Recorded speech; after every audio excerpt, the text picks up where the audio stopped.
আসসালামু আলাইকুম বন্ধুরা, ছোট্ট বাচ্চাদেরকে সুন্দর সুন্দর ড্রয়িং শেখাতে আমাদের চ্যানেলটি সাবস্ক্রাইব করে রাখবেন।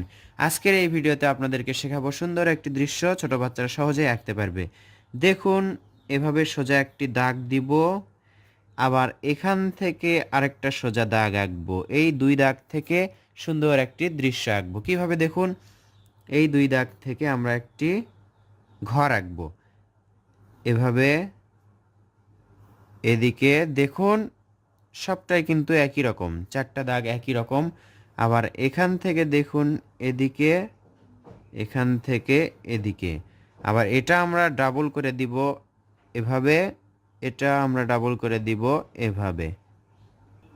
এরপর এটার সাথে এটা সুন্দর করে লাগাই দিব, এটার সাথে এটা সুন্দর করে লাগাই দিব। তাহলে সুন্দর দুইটা চালি হলো, ঘরের চালি হলো।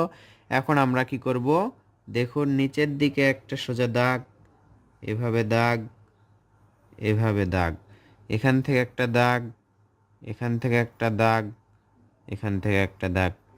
ছয়টা সুন্দর এবং সোজা দাগ দিলাম। এখন এটা এটার সাথে লাগাই দিব, এটা এটার সাথে লাগাই দিব। দেখুন পর্যায়ক্রমে সুন্দরভাবে ধাপে ধাপে এক দুইটা ঘর আঁকছি। দুইটা ঘর থেকে সুন্দর দৃশ্য আঁকবো। মনোযোগ সহকারে দেখতে হবে, তাহলে কিন্তু দৃশ্য আঁকা বোঝা যাবে। সহজ কৌশলে সুন্দর দুইটি ঘর হলো। ঘরের দরজা দিতে হবে এপাশে, এবং এক পাশে দরজা দিলে ওই পাশে জানালা দিতে হয়। জানালাটা এভাবে একটি চতুর্ভুজ, মাঝে একটি দাগ। এ পাশে জানালা, একটি চতুর্ভুজ, মাঝে একটা দাগ। এ পাশে দরজা, মাঝে একটা দাগ। সুন্দর দুইটা ঘর। এই দুই ঘরের মাঝে আমরা সুন্দর একটি গাছ আঁকবো। দেখুন এইভাবে একটি ভি আঁকবো। দেখতে পাচ্ছেন একটি ভি আঁকলাম। এখন নিচের দিকে এইভাবে নিয়ে আসব, এখান থেকে নিচের দিকে এইভাবে নিয়ে আসব। তাহলে দেখুন সুন্দর একটি গাছের শেপ হলো। গাছের শিকড় আঁকতে হবে আমাদেরকে এভাবে, এবং এখান থেকে এভাবে। বন্ধুরা, আশা করছি ছোট্ট বাচ্চাদেরকে এই ভিডিওটি দেখালে তারা দেখেই বুঝতে পারবে এবং নিজে নিজেই আঁকতে পারবে। তাই ভিডিওটি ছোট বাচ্চাদেরকে দেখাবেন, আপনার সোনামণিদেরকে দেখাবেন। সুন্দর একটি গাছের শেপ। এখন আমরা কি করব, এখান থেকে ডালের একটু নিচে থেকে এইভাবে ঘুরে ঘুরে, আবার এখান থেকে নিয়ে এদিক থেকে ঘুরে ঘুরে গাছের পাতা আঁকবো। চেষ্টা করব আস্তে আস্তে সুন্দর করার, তাড়াহুড়ো করা যাবে না। আমরা এখানে আঁকছি 4B পেন্সিল দিয়ে, চাইলে 2B পেন্সিল দিয়েও আঁকা যাবে, 6B পেন্সিল দিয়েও আঁকা যাবে। তবে রং করার জন্য 2B এবং 4B ভালো। সুন্দর একটি গাছ হলো।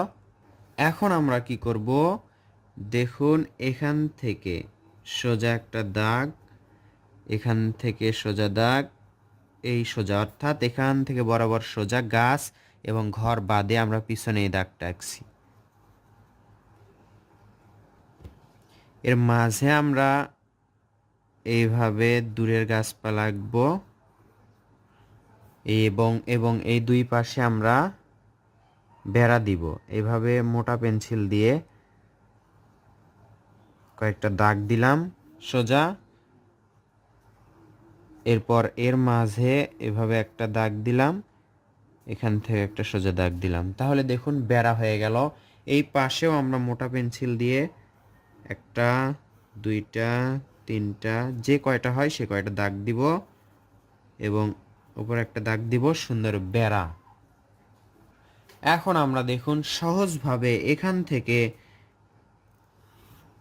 এভাবে দাগ আঁকবো, এবং এই দাগ থেকে বোঝা যাবে এই পাশে নদী বা পুকুর। দেখতে পাচ্ছেন পাড়টা আমরা ডাবল করে দিলাম। এখন এটা মনে হচ্ছে এইটুকু পুকুর। একটু ফাঁকা না রেখে সুন্দর করে আঁকলে তাহলে দেখতে আরও ভালো লাগবে।